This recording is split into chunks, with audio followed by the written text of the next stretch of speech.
I'm with Jane Greer, who's project manager for the St John's Bible Project here. Jane, when did you first start? How long have you been here? I've been here just under 2 years, so I started in September 2009. And how did you come to get involved? Simple as a job advert in the paper. I've been made redundant from my previous job, happened to be going through the paper as you do at that point, and came across this advert for the most bizarre job I could think of, really, and couldn't quite get to grips with what it was. It seemed to be administration of some sort. It seemed to be involved in some kind of arts project. So I went online to try and work out what it was and came up with this Bible thing, and couldn't quite get my head around it, but I applied for the job anyway, and came for the interview here. And at that point, really, I got to grips with what it was all about. I was completely gobsmacked. They showed me some of the work, some of the pages, as part of the interview, and I was just bowled over.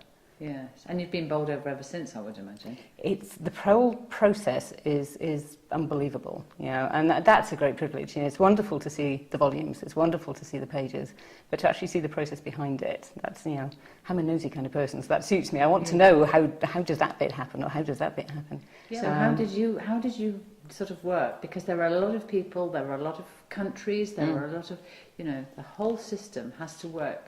And you were sort of concertinaed into that one deadline.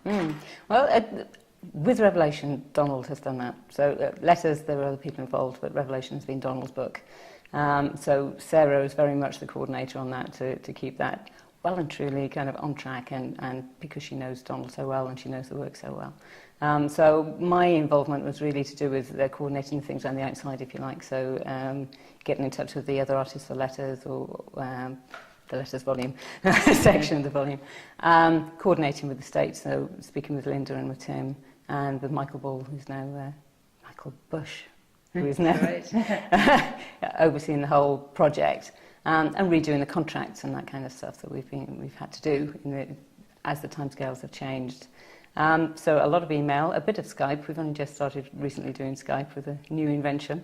But I think the most difficult thing is just getting to grips with the vast number of people that there are and what their roles are in each of the different areas. So you were saying, you know, for some of them, you know, it's the last thing they've put down their quill pens, and it's a very difficult transition for them to make. So you're helping them through. You're having to help them through that. Well, that sounds a bit dramatic, really, doesn't it? But I think it's just having the space to be. Yeah, spend a little bit of time kind of going, yes, it's amazing, isn't it? What an astounding project. And I think this weekend has been brilliant for that, to allow people to recognise the fact that it's coming to an end, and hasn't it been wonderful, rather than it's coming to an end and, oh my goodness me, it's miserable and what's going to go on. Because life has moved on for everybody. Everybody's got other things that they're doing. But it is that lovely unity of kind of, isn't this wonderful? What a fantastic opportunity we've had. What a great family it is. However you slot into it, however long you've been involved. And let's take that away and take it into whatever else we're doing. So how would you sum up this whole sort of weekend as a sort of, you know, the icing on the cake of the job that you've had here? This has been, for me, the best possible way to nearly end my time here. It's been the kind of activity I love doing. And it's run very smoothly, which has been great.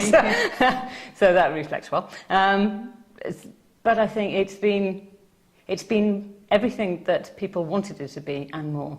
And that I find very pleasing. So it started out as being a celebration. That was the original concept, which was the Friday night. And then it grew into being this story capture and photo capture and that kind of time, which put a different slant on it. But I think everybody's managed to get from it what they wanted or what they needed. And people that have needed to spend time with other people have had that time and that recognition, if you like, for their roles. People that needed to build up contacts with other people have had that time. So I think it's been a real springboard for people. And for me, I'm just chuffed.